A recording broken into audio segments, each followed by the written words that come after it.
제가 가진 성경으로는 597페이지입니다. 구약 597페이지입니다. 한 절이라서요. 함께 읽겠습니다. 시작. 이 밤에 여호와의 사자가 나와서 아수르 진영에서 군사 18만 5천 명을 친지라. 아침에 일찍 일어나 보니 다 송장이 되었더라. 한 마을에서 굉장히 오래 산 늙은 낙이 한 마리가 그 마을에 오랫동안 사용하지 않았던 폐허가 된 우물에 그만 밤중에 빠지고 말았습니다. 워낙 깊은 우물이라 이 나귀가 빠져나올 수 없는 그런 곳이 된 것이죠. 아침에 일어나 보니 나귀가 사라진 것을 보고 농부가 찾으러 다니다가 그 마을의 폐허가 된 우물에서 나귀가 우는 소리를 듣게 되었습니다. 그리고 이 주인이 이 나귀를 구하기 위해서 여러 가지 방법을 써봤는데 이 우물이 너무 깊어서 꺼내기가 너무 힘이 들고 어려운 거예요. 이게 중국 당나라 때 이야기니까 장비가 없었던 시절이니까 그랬겠죠. 그래서 고민을 하다가 마을 사람들하고 의논을 하게 된 거죠. 그래서 이렇게 결론을 냈습니다. 이 나귀가 너무 늙었고 이제 힘이 없어서 쓸모가 없어졌는데 또 이 우물은 우리가 방치해놨지만 너무 위험하다. 그럼 이번 기회에 이 우물을 나귀의 무덤으로 메어버리자. 이렇게 결정을 하게 된 겁니다. 그래서 마을 사람들이 모여서 삽을 가지고 와서 흙을 파 우물을 메우기 시작을 했습니다. 나귀는 살려달라고 외치는데 갑자기 위에서 흙덩어리가 떨어지니까 얼마나 더 무섭겠어요. 막 이 나귀가 울부짖고 난리가 난 겁니다. 그렇게 20분 30분 막 흙을 퍼서 그 우물에 붓는데 어느 순간에 이 마을 사람들 알지 못하는 사이에 나귀의 울음소리가 들리지 않게 된 것입니다. 처음에는 흙을 푸다가 그것을 인지하지 못하다가 가만히 생각해 보니 나귀가 벌써 지쳐 쓰러졌나? 그런 생각이 든 것이죠. 그래서 마을 사람들이 깊은 우물을 들여다보니 거기에 놀라운 광경이 벌어지고 있었습니다. 살려달라고 울부짖던 나귀는 어느새인가 울지 않고 위에서 떨어지는 흙더미를 아래로 잘 모으면서 자기의 발밑에 점점점 흙을 높이 쌓아 올리고 있었던 겁니다. 그리고 그 나귀는 그 흙더미를 기반으로 해서 점점 위로 올라오고 있었던 것이죠. 이 동네 사람들은, 마을 사람들은 깜짝 놀란 겁니다. 야, 이 나귀가 늙은 줄만 알았더니 너무나 지혜롭구나. 그래서 이제는 마을 사람들이 힘을 합쳐 이 우물을 메우기 위해 흙을 푸는 것이 아니라 나귀를 살리기 위해 흙을 퍼서 나르게 되었고, 결국 나귀는 자기를 묻으려는 흙을 이용해 무사히 그 우물에서 빠져나올 수가 있었습니다. 제가 이 이야기를 출처를 찾아보려고 했는데 그냥 중국 당나라의 고전이다 이 정도만 나오더라고요. 제가 이 이야기를 읽으면서 참 지혜로운 낙이다 그 생각을 했지만 그 이야기 속에 숨어 있는 것이 어떤 것입니까? 사람은 누구나 고난과 역경을 만난다. 그리고 마치 그것이 내가 이길 수 없는 흙처럼 나를 매몰시키고 숨막히게 하는 그런 상황이 오지만 어떤 사람은 오히려 그 어려운 흙더미가 나에게 디딤돌이 되어 다시 생명의 발판이 되는 사람이 있는가 하면 포기하고 그 흙 속에 묻히는 이 사람이 있다. 이런 교훈을 우리에게 보여주는 이야기입니다. 제가 이 이야기를 보면서 이 이야기를 우리가 신앙으로 한번 해석을 해 보았습니다. 분명히 우리는 예수를 믿고 예수님의 복을 받고 사는 이 사람들입니다. 그럼에도 우리 안에는 분명히 어려운 일을 만나는 그런 현실이 있습니다. 참 이상하죠? 하나님의 뜻대로 살려고 애를 쓰고 믿음으로 사는데도 불구하고 어떤 때는 나에게 물질의 어려움이 다가오기도 합니다. 평생을 행복하게 사신 분들도 있겠지만 대부분의 사람은 그런 사람은 없는 것이죠. 또 어떤 경우에는 사람의 어려움으로 다가오기도 합니다. 또 어떤 이는 건강의 어려움으로 다가오기도 하는 것이죠. 그때마다 우리는 내가 왜 이런 일을 만나야 되는가에 대한 고민을 하게 되고 어떤 경우 심하면 낙심할 때도 있습니다. 그런데 오늘 그런 상황 속에서 오늘 이 나귀의 지혜가 아닌 우리에게는 하나 더 큰 은혜가 있는데 그것이 무엇이냐면 하나님께서 주시는 이 섭리입니다. 그 일을 통하여 우리를 넘어뜨리고 무너뜨리려는 하나님의 계획이 아니라 그 놀랍고도 어려운 역경의 그 상황들을 통해 하나님이 나를 사랑하시고 하나님이 나를 어떻게 내 인생을 이끄신가를 보여주기 위한 하나님의 뜻을 발견하는 것, 우리는 그것이야말로 나기보다 더 큰 지혜라고 믿습니다. 우리는 그것이 발판이 되고 인간의 생각이나 인간의 지혜나 그것이 발판이 아닌 하나님의 은혜와 하나님의 소망이 우리의 발판이 되어 이 고난과 역경, 숨막힐 것 같은 상황도 이기고 다시 한번 승리하는 우리의 믿음이 되기를 간절히 축원합니다. 오늘 살아계신 하나님을 만나는 그런 귀한 시간이 됐으면 좋겠고요.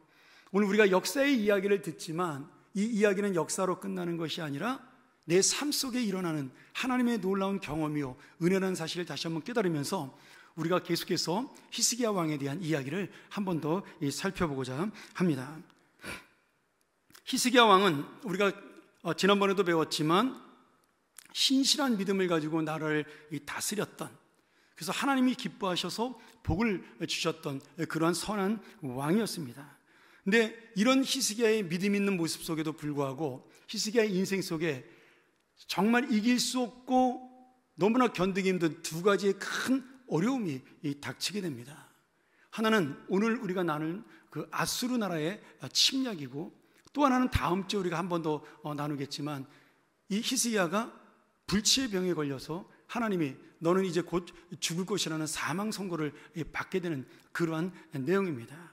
그런데 히스기야는 믿음으로 이 두 가지의 고난을 이겨나가는데요, 오늘 우리는 그 첫 번째 고난을 이기는 은혜에 관한 말씀을 함께 나누도록 하겠습니다. 이 첫 번째로, 사람의 방법으로는 우리의 문제를 해결할 수가 없습니다. 히스기야 시대에 아수르가 가장 강한 나라였습니다. 그리고 아수르의 뒤를 이어서 애굽은 전통적인 강대국이었죠. 근데 이 아수르가 점점 강대국이 돼가면서 애굽과 마찰을 하고 서로 겨루게 되었습니다. 마치 지금 미국과 중국처럼 그런 것이죠. 그런데 그 틈바구니에 낀 여러 나라 중에 두 나라가 어디냐면, 하나는 이 남유다, 히스기야 왕이 다스리던 남유다이고, 하나는 그 당시에 호세라는 왕이 다스리던 북이스라엘이었습니다. 오늘 이 열왕기하 18장 19장을 읽어보면 하나님께서는 계속해서 이 남유다와 북이스라엘이 어떻게 이 역사 속에 대처하고, 그리고 어떻게 한 나라는 망하고 한 나라는 다시 한번 하나님의 승리를 얻는가에 대한 이야기를 비교하면서 설명을 하고 있어요. 히스기야는 분명히 하나님 앞에 복을 받았던 왕이었지만, 그러나 국제 정세가 달라진 것은 아니었습니다.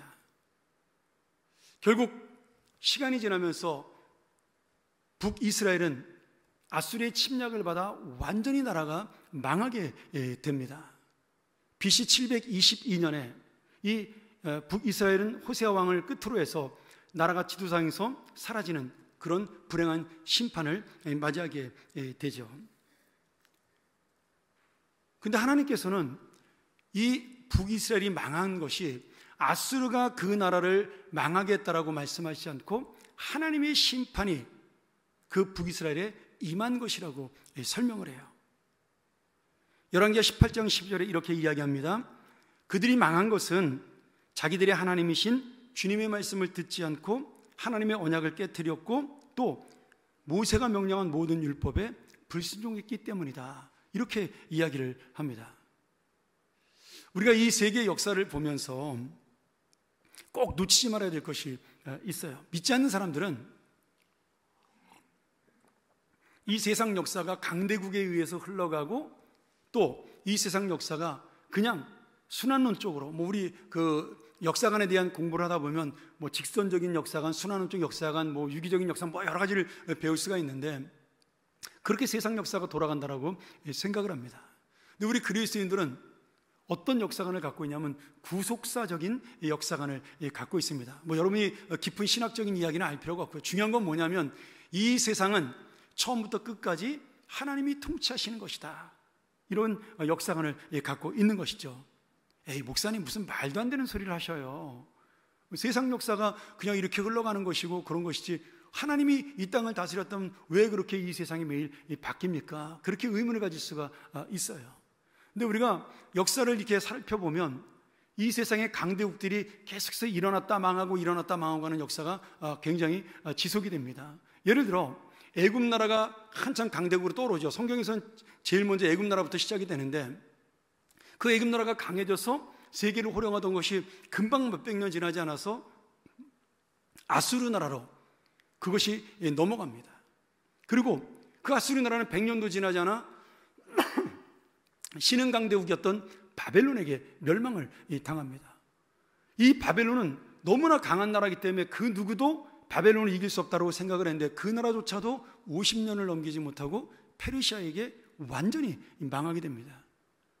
세계를 호령했던 페르시아는요, 그 작은 알렉산더의 헬라의 마케도니아 나라에 망하게 되죠.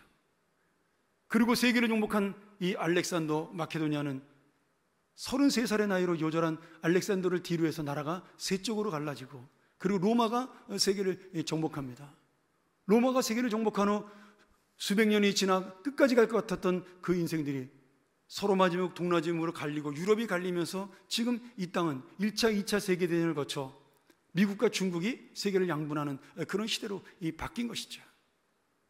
여러분, 그 역사 하나하나를 바라보면 어떻게 이렇게 나라가 세워지고 망하고 그런 역사가 계속될까? 이것은 하나님이 다스리는 섭리입니다. 그러기에 이 세상 사람들은 영원한 제국을 꿈꾸지만 절대로 영원한 제국이라는 것은 하나님 나라 외에는 없습니다. 이 세상의 역사는 인정하지 않지만 오직 이 세상을 통치하시는 하나님이 나라의 운명과 세계의 통치와 그리고 개인의 인생까지도 다스리며 살아가며 우리가 함께하고 있는 것이죠. 그러니 여러분, 먼 나라까지 볼 것도 없고요, 우리 대한민국만 보더라도 우리가 살 길은 국방력과 경제력과 정치력과 그런 것이 아닙니다.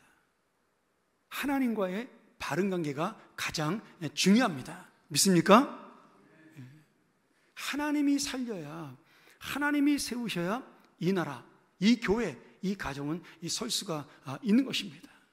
저는 가끔 기도하면서 그런 기도를 드려요. 하나님, 이 세상 바깥에 있는 사람들은 자기들이 잘나서 대한민국이 잘 살았고, 자기들이 잘나서 자기네 가정이 행복하고, 자기들이 잘나서 개인의 능력이 생겨났다라고 착각을 합니다.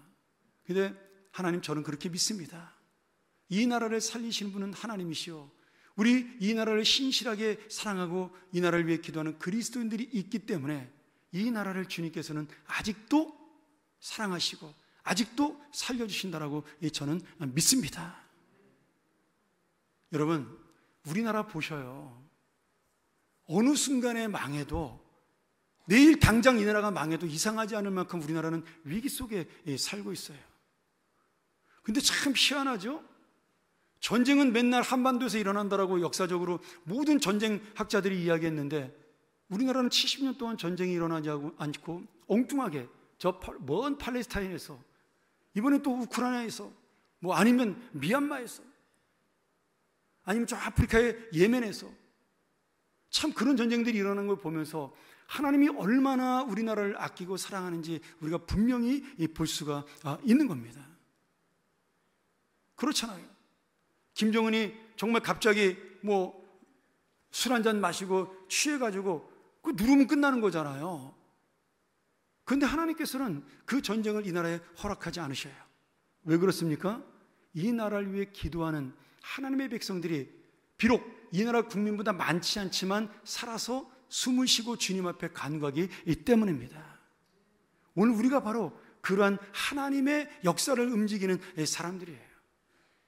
성경에 나오는 위대한 인물의 역사를 움직이는 것이 아니라, 하나님의 그 사람들만 역사를 움직이는 것이 아니라, 내가 하나님의 자녀가 되고 내가 하나님의 사람이 될 때 내가 기도하는 것으로, 내가 주님 앞에 올바로 사는 것으로, 내가 주님의 뜻에 맞게 사는 것으로 이 땅은 하나님께서 살려주신 나라가 될 줄 믿습니다.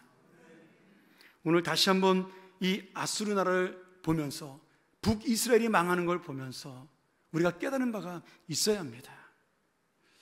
오늘 그리고 이 아수르는 이렇게 북이스라엘을 멸망시킨 다음에 파죽지세로 주변 나라를 완전히 무너뜨리고 이제는 남유다를 멸망시키기 위해 침략을 하게 됩니다.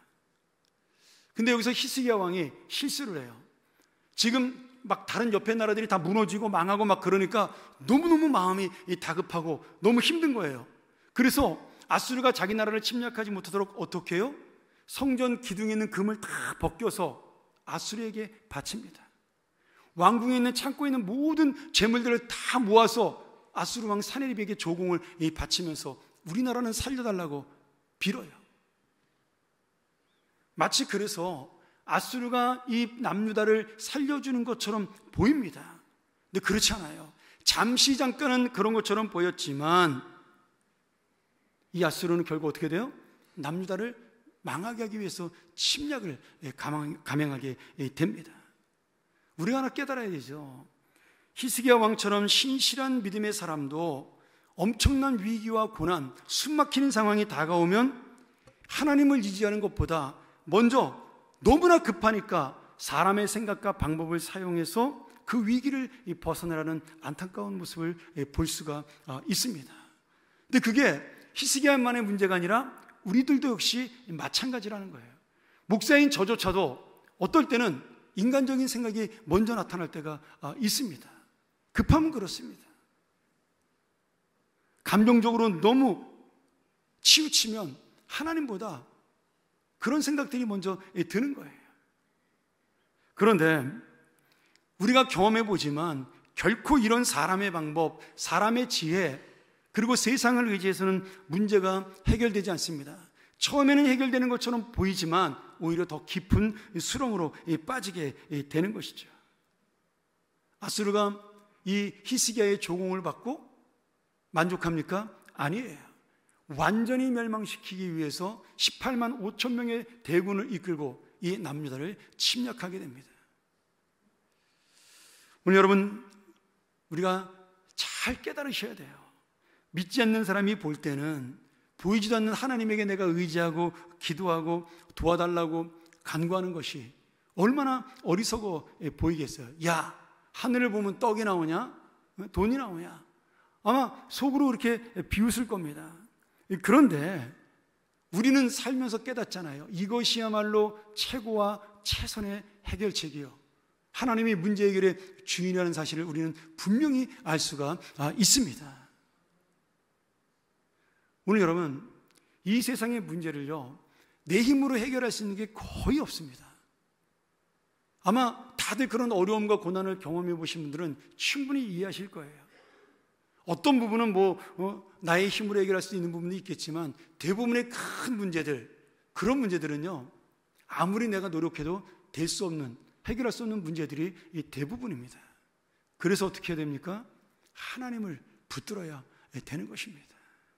그게 사는 길이에요. 오늘 여러분, 다시 한번 우리 인생 가운데 해결할 수 없는 문제가 있다면 주님만 붙드는 믿음의 시간, 주님만 붙드는 믿음의 기회가 되기를 간절히 축원합니다. 두 번째로 우리의 문제는 오직 주님만이, 주님의 은혜만이 해결할 수가 있습니다. 우리가 읽은 말씀에 보면 그 예루살렘 성 남유다를 포위했던 아수르 군대가 하룻밤 사이에 18만 5천 명이 몰살하는 결론이 나옵니다. 분명히 히스기야는 믿음으로 살았지만 위기와 어려움을 만났어요. 그런데 히스기야의 결론은 뭐예요? 대승리였습니다.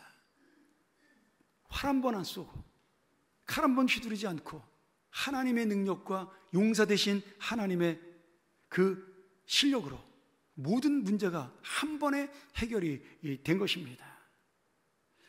사실 여러분, 이런 마음이 들 수도 있죠. 야, 내가 하나님을 얼마나 열심히 믿고 헌신하고 살았는데 하나님이 어떻게 나한테 이렇게 어려운 문제를 줄 수가 있냐, 그런 고민이 들 때도 있어요. 실제로 그것 때문에 교회를 떠나고 믿음을 떠나는 사람도 우리는 볼 수도 있습니다. 그런데 서두에 말했듯이 우리가 전능하신 하나님의 뜻과 섭리를 다 알 수도 없고 이해할 수도 없지만 돌아보면 하나님께서는 우리를 사랑하시고 하나님이 어떤 분인지를 우리가 깨달을 수 있도록 이 고난과 문제 속에 해결을 보여주시는 겁니다. 그래서 우리에게 닥치는 고난과 역경은 저는 그렇게 믿어요. 지금은 어두운 터널을 지난 것 같지만 결국 그 터널 끝에 있는 밝은 빛을 보기 위한 짧은 과정이요, 장차 올 축복과 승리의 길잡이라고 믿습니다. 오늘 히스기야가 이러한 믿음으로 이 아수르의 침공에 대해서 준비하게 됩니다. 기도하고 하늘에서 떨어지는 그 떡만 기다린 것이 아니라, 그러면 내가 하나님께 기도하며 어떻게 이 전쟁을 이길 수가 있을까 준비하면서 그는 그 성을 방비하고 그리고 백성들과 함께 준비합니다. 아수르의 대군이 예루살렘 성을 포위하면 그들이 오랫동안 예루살렘 성이 위에 이렇게 있기 때문에 오랫동안 공성전을 벌이게 되겠죠. 그러니까 그들이 빨리 지칠 수 있도록 물의 모든 근원을 다 끊어버렸습니다. 밖에서 물을 구하지 못하도록. 그리고 자기는 이 아수르 군대 몰래 산에서 흘러내려오는 터널, 히스기야 그 물 터널을 만들어서 지하로 지하수를 해서 예루살렘 성에 그 물을 공급하는 유명한 역사적 그 공사를 일으킵니다. 여러분 기억나실지 모르겠어요. 제가 요한복음 9장을 설교하면서 실로암 연못을 설교할 때 이 그 히스기야 터널을 사진으로 보여주면서 한번 설교한 적이 있어요. 기억나시는 분이 있을 거예요. 그 실로암 연못이 그 히스기야 터널을 지하수를 통해 흘러나오는 물이 저장되는 창고입니다. 지금도 역사학자들이 놀라죠. 어떻게 그 시대에 이런 터널을 뚫어서 물을 공급했을까? 그런데 이 준비 잘 된 예루살렘 성을 포위했던 이 아수르의 군대가 마음이 조급해지기 시작을 했어요. 왜냐하면 히스기야의 말대로 물이 떨어지면 안 되잖아요. 그러니까 빨리 이 남유다를 항복시키려고 그 당시에 이 아수르의 명장이었던 장군 랍사게라는, 참 이름도 정말 얍삽하게 생긴 그 장군이 성 밖에 나와서 매일같이 이 이스라엘 백성들을 위협을 하는 겁니다. 첫 번째는 하나님을 조롱해요. 야, 너네 하나님 없어. 하나님이 살아계시면 왜 가만히 계시냐? 우리 아수르의 신이 이미 이긴 거야. 그러니 너희들 하나님 믿지 말고 빨리 항복해. 그러면서 위협하고요. 또 다른 말로는 히스기야가 하나님이 도와줄 거라고 말하는 거 다 거짓말이야. 지금 너네들을 죽음으로 몰고 가는 거야. 그러니까 히스기야 말 듣지 말고 빨리 항복해라. 그렇게 이스라엘 백성들을 위협하고 조롱하고, 너희들이 그렇게 항복하지 않고 그러다가 우리에게 정복당하면 너희가 우리들의 대소변을 먹을 것이다, 막 이러면서 하나님을 조롱하고 히스기야를 모독하고 이스라엘 백성들을 무시하는 그러한 정말 고도의 심리전을 펼치면서 포위하면서 계속해서 이스라엘을 괴롭힌 겁니다. 그런데 여기서 히스기야의 모습이 놀라워요. 처음에는 재물을 바쳐가면서 아수르 왕의 환심을 살려고 그러던 히스기야가 깨달은 거죠. 아, 이 전쟁에 이기는 방법, 이 전쟁을 해결할 방법은 하나님밖에 없다. 사람은 믿을 수 없다. 그러니 내가 이제는 하나님만 붙들자. 그래서 그 모든 조롱을 듣고, 또 랍사게가 쓴 항복 그 요청 편지가 있었어요. 그 편지에는 뭐 정말 모독과 조롱과, 또 그 아래는 네가 항복만 하면 내가 더 좋은 땅으로 이사가 살게 해주겠다, 뭐 이러한 위협과 그런 것들이 한꺼번에 섞여 있는 그런 편지를 보고 정말 히스기야의 마음이 얼마나 두렵고 분노하고 그랬겠어요. 근데 히스기야가 이 편지를 들고 정말 화내고 분노하고 그런 것이 아니라 하나님의 성전으로 달려갑니다.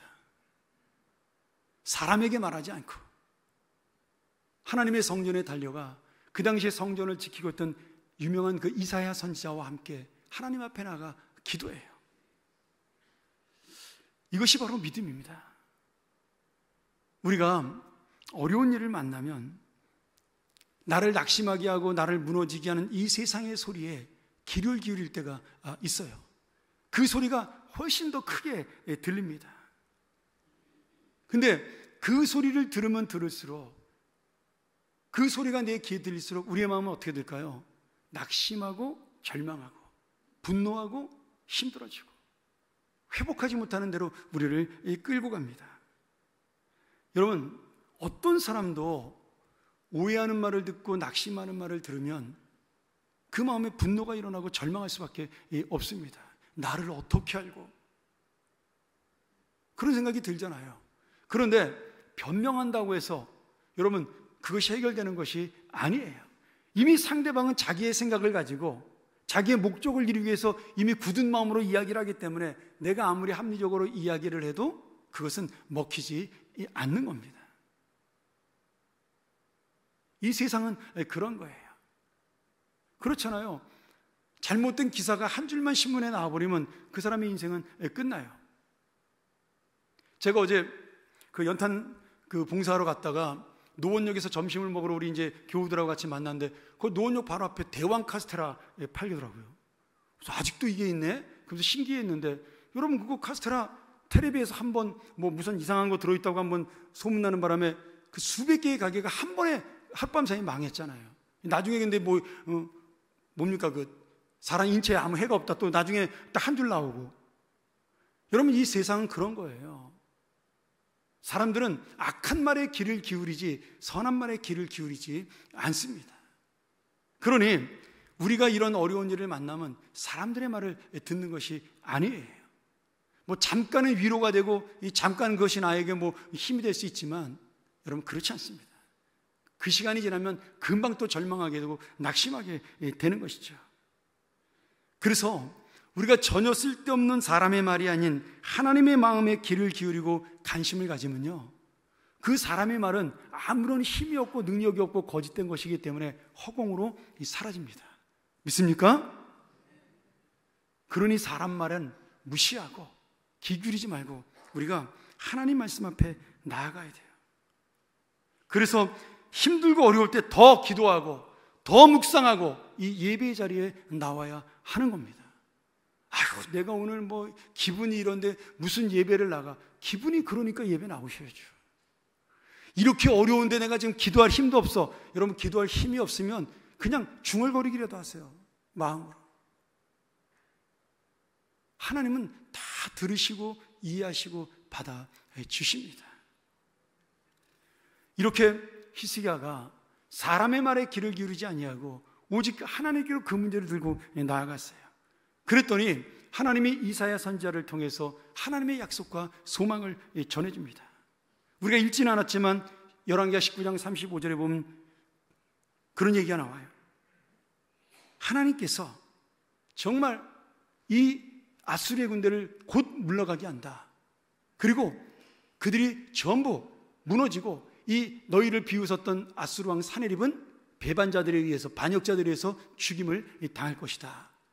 그런 소망의 약속이 말씀이 들어오게 되는 것입니다. 그리고 그 말씀을 들은 이 히스기야는 믿고 그때부터 근심하지 아니하고 백성들과 함께 기쁨으로 하나님께 전적으로 의지하게 돼요. 여러분 실제로 이 아수르는 에디오피아 군사와 전쟁을 다시 시작하게 되었어요. 에디오피아도 그때 강대국이었거든요. 그러니 지금 이 조그만 나라 남유다를 포위하고 있던 이 군사를 빨리 빼서 에디오피아랑 그 싸우고 있는 그 군대에 합병을 해야 되는데 이 남유다가 항복을 안 하니까 마음이 조급해진 거예요. 그래서 계속 랍사게가 그렇게 비웃으면서 이스라엘을 조롱하면서 어떻게든지 무너뜨리려고 한 것이죠. 더 놀라운 일은 우리가 읽은 말씀이 어떻게 되어 있어요? 다음 날 아침이 밝으니 하나님의 천사가 그 18만 5천 명을 밤사이에 완전히 몰살시켰다라고 말씀합니다. 여러분 이거 동화가 아닙니다. 거짓말의 역사가 아니에요. 이것은 성경의 뿐만 아니라 그 아수리의 역사를 기록한 고대 역사에, 로마의 역사에, 그리고 그리스 역사에 다 기록되어 있는 사실이에요. 유명한 그리스의 철학자요 역사가인 헤로도토스라는 이 사람이 있습니다. 아마 들어보신 분들 계실 거예요. 그분이 쓴 역사라는 책에 보면 이 아수르의 18만 5천 명이 하룻밤 사이에 패스트라는 전염병에 걸려서 모두가 몰살했다, 이렇게 기록하고 있어요. 물론 뭐 전염병으로 죽을 수 있겠죠. 그러나 저는 그 역사책에 나온 것은 죽은 것은 맞지만 아니라고 봐요. 여러분 어떻게 하룻밤 사이에 아무리 패스트라는 전염병이 돌아도 18만 5천 명이 하룻밤 사이에 죽을 수가 있겠어요. 이 역사는 오직 말씀에 기록된 대로 하나님께서 보내신 죽음의 천사가 내린 심판이요 전쟁의 용사이신 하나님께서 승리로 이끌으신 것임을 믿습니다. 여러분 하룻밤 사이에 우리 인생이 바뀔 수 있다는 거예요. 하룻밤 사이에 우리의 삶이 바뀔 수 있다는 거예요. 하룻밤 사이에 우리에게 이 놀라운 능력이 나타날 수 있다는 겁니다. 할렐루야. 이 역사가 우리의 역사예요. 이 승리가 바로 우리의 승리입니다. 여러분, 우리 대한민국 때문에 걱정하지 말고 기도하세요. 정치가들을 보며 한탄하지 말고 기도하세요. 어려운 경제를 보며 낙심하지 말고 기도하세요. 하나님께 붙들면, 하나님을 의지하면 하나님이 우리를 붙들어 주십니다. 오늘 다시 한번 이 승리는 하나님의 승리로 끝나지 않았어요. 바로 이것이 남유다의 승리가 되었고 히스기야의 승리가 되었습니다. 오늘 이러한 승리가 우리의 삶에도 있음을 고백하며 오늘 하루하루 묵묵히 세상의 소리가 아닌 하나님의 말씀에 귀를 기울이며 세상의 근심과 낙심이 아닌 오직 하나님께 간구하며 믿음과 소망으로 살아가 결국 진정한 승리를 맛보는, 하룻밤 사이 역전시키시는 하나님의 은혜를 만나는 우리 모든 주님의 자녀가 되기를 간절히 축원합니다.